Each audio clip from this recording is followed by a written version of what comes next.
set my mic up properly. Sorry about the 10 seconds or so of less than friendly audio there, but it's not worth, redoing a whole thing for 10 seconds. Anyway, there's good things on this show, and I would say that storyline wise, even though there's talent that I don't enjoy on this program, I would certainly say that Impact is better than Raw in terms of story development, and I never in a million years thought I would say that. Um, they're getting goofy with the multi-person matches, and apparently there is a pay-per-view on Saturday, No Surrender, or is it a network per-view with their streaming service? Who knows? Anyway, they do too many of these, in my opinion. I'm oversaturation in wrestling these days is a huge thing. Anyhow, so we open up with the video recap. Violent by Design and Cousin Jake versus and Sami Callihan and Trey Miguel in last week's main event. Moose and Chris Bey defeat Tommy Dreamer and Rich Swann. And then we go into these goofy 8-man tag matches. Josh Alexander, Suicide, Willie Mack, and Trey Miguel defeat Sean Daivari, Chris Bey, Blake Christian, and Ace Austin with Madman Fulton. This is a preview of the Triple Threat Revolver, where all 8 men will be participating. Alexander and company dominate early, and then it comes down to Daivari and Willie Mack. And Mack gets cut off. Heels get control. Mack, I guess, is kind of treated like babyface in peril. I'm not a fan of Willie Max anyway. Actually, to be perfectly honest, other than Ace Austin, I'm not necessarily a huge fan of anyone in this match. Trey Miguel isn't bad. Sean Daivari I enjoy. The rest of them I could take or leave. Trey Miguel gets a hot tag against Christian. They do a bunch of moves. And then everybody does spots leading to Alexander locking in the ankle lock on Austin. Christian breaks that up and then hits a springboard 450 and then causes problems for his team. Austin accuses him of going for his leg.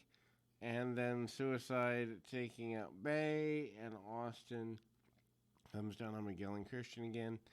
And there's a near fall. Miguel recovers and locks in an hourglass submission for the win.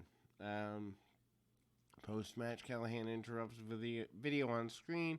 Callihan says he looks great when everything goes his way, and he's happy. It's a matter of time before he falls and makes everything go his way in the company. Again, Trey Miguel has the momentum to win, but Callihan factor is probably going to cost him something. Video wishes the best for Dreamer on his 50th birthday. I guess it's a fine video, but do we really want to draw to announce that this is another company that highlights guys over 40 like it's going out of style? Kimberly with Deanna Purrazzo and Susan defeats ODB. Not necessarily an ODB fan. Never really have been. I get the gimmick. The gimmick's fun. But in the ring, she's average at best. ODB returned last week. And she basically defends Jordana Grayson Jazz. ODB said she'd be sticking around for a little bit. Dominates and hits some chops. Lee cuts her off. She never gets in complete control, though, and ODB keeps coming for a matter of several minutes to make a comeback and hit the Bronco Buster and the Dirty 12 and a chest press for a near fall. Purrazzo and Susan interfere. Jazz and Grace run down and they make the save, but Kimberly recovers and gets ODB with a small package for the win. This is fine. I don't know why you bring somebody back to beat them the first time out, but that's just me. Lee is much better in terms of the pacing of the match. ODB does look better because she's in there with someone good.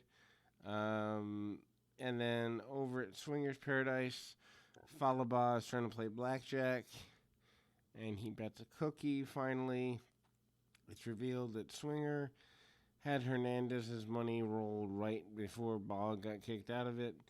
And Swinger does some comedy with Alicia Edwards. This is hokey and a waste of time. Backstage, Susan complains to Purrazzo and Lee about the chaos out there. Purrazzo and Lee are happy to win, telling Susan not to worry about them. Susan's angry and wanted to talk to the manager. She said she'd go ask Dia Moore for a 6-woman match at No Surrender. Purrazzo explained she's getting tired of Susan. Kind of flat. Cousin Jake came out to the ring to address Eric Young's invitation to join VBD, and Jake said he thought he had it right, but now everything's been turning around on him. He had to make a choice. Young, Doring, and Diener come out, and Jake is in the ring basically by himself. EY tells him he had time to think about it and seemed to finally understand what's going on. Jake teases joining, getting rid of the vest, but then he said he'd rather stand for something. It stands for Jake something, and he attacks Diener. Not a fan of this. The Jake something name has never done anything for me. Violent by Design tease Pillmanizing the leg of, or the neck, I'm sorry, of something. Diener stops him because he wants a match with him. Diener versus something at No Surrender. Angle's fine. I mean, it again, it feels flat. Rahat Raju and Marcella Shear cut a promo. Raju said TJP couldn't beat him and had to rely on his Monster Manic, and Raju done the same and called upon his own Monster Shira. I mean, this feud's going on too long, in my opinion. AEW commercial, best part of the show so far. They talk about Kenta's debut attacking Moxley. Khan talks about himself being the Forbidden Door and thanked Impact because that made him realize he has the power to do whatever he wants in life, and it opened his mind. Khan thanks Callis and Omega and teases coming to Nashville. Anderson and Gallows cut the promo backstage on Sabin and Storm. They challenged tonight's main event. They put them over as good wrestlers, but not as good as they are. They also mentioned old teams like America's Most Wanted, Beer Money, and Motor City Machine Guns. Good Brothers show up, and it's even better. I like this. Good Brothers are wasted in Impact, and hopefully they become more of a role in AEW in the weeks and months to come. Nevaeh with Havoc defeat Kiera Hogan with Tasha Steelz by DQ. Fire and Flame won the titles. Havoc and Nevaeh have been following them everywhere. Last week, Havoc defeats Steelz. Now Nevaeh tries to make it 2 wins in a row for her team. Match has basically the same formula as last week. Power advantage for Nevaeh. She takes control. Hogan cuts her off with some help from Steelz on the outside. Nevaeh makes a comeback and hits a ugly-looking slam on Hogan. Luckily, she seemed okay post the slam.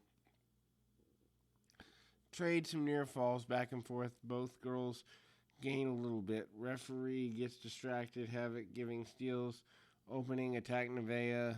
Referee is able to see Steelz in his vision, and there's a DQ.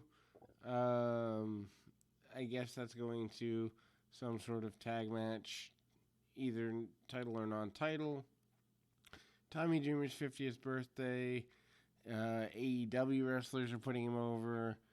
MJF and Jericho put him over, actually. There were people that actually said they were surprised that Tommy made it to 50. I could believe that. Hogan and Steels complained to DM Moore about referee Brandon Tolley. He said they'd be defending titles at the, I guess, network purview.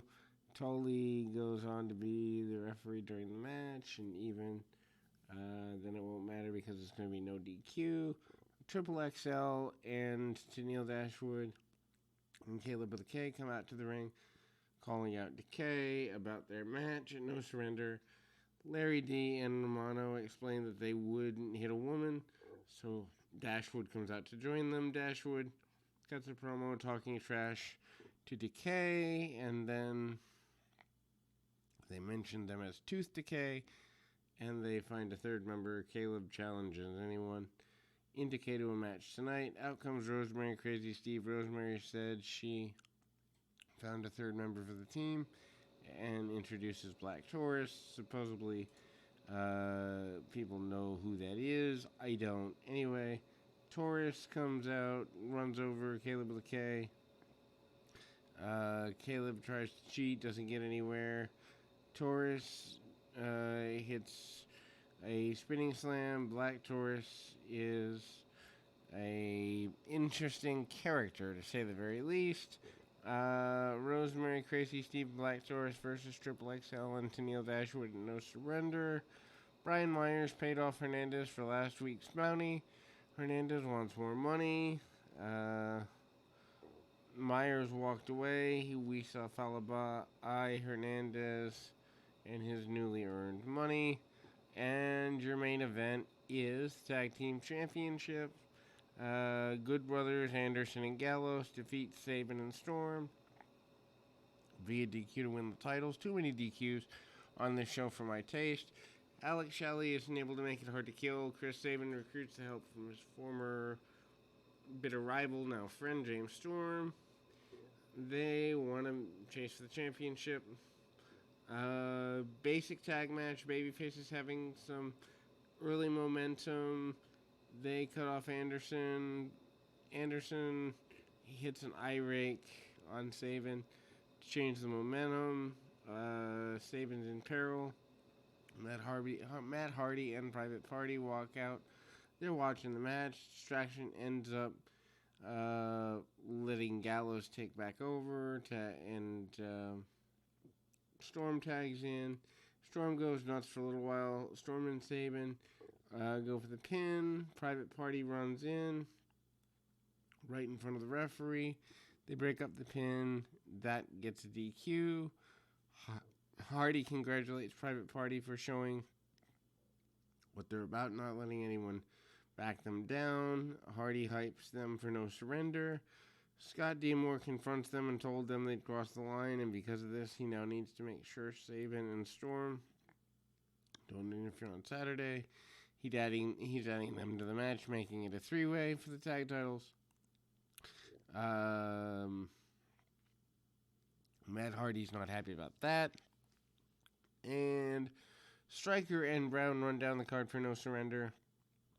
And obviously, contract signing. Dreamer versus Swan is what closes the show. Hate these contract signings. They've been done for 20 years. They weren't great then. I mean, well, actually, they've been done for almost 40 years.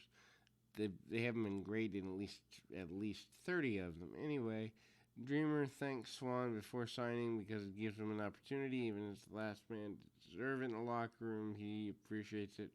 Title matches don't come often at this point in his career. He puts Swan over as a good athlete and tells him he will not hold back, even including going after his bad leg. Dreamer was about to sign, but Moose interrupts, looking in probably almost the best shape of his career.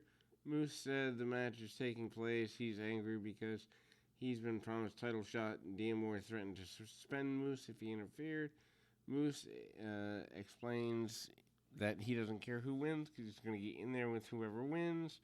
Dreamer gets tired of being ignored and says he'll keep fighting for wrestling in the locker room, and that's his motivation to win the title. He signs the contract and shook the hand of Swan. Moose walks away, eyes Swan, and there's a smile on him. So maybe Dream returns. Who knows? Anyway, that's that. Still, even with half the show being blah, better than Raw, at least there's good stuff that would make me tune in next week. We are going to finish the Mid-South stuff on the network overnight tonight, so check that out. Over 190 episodes there, and over 1,000 episodes of all different eras of wrestling on the channel. Until next time, keep your feet on the ground, your mind in the moment. Until next time, everybody.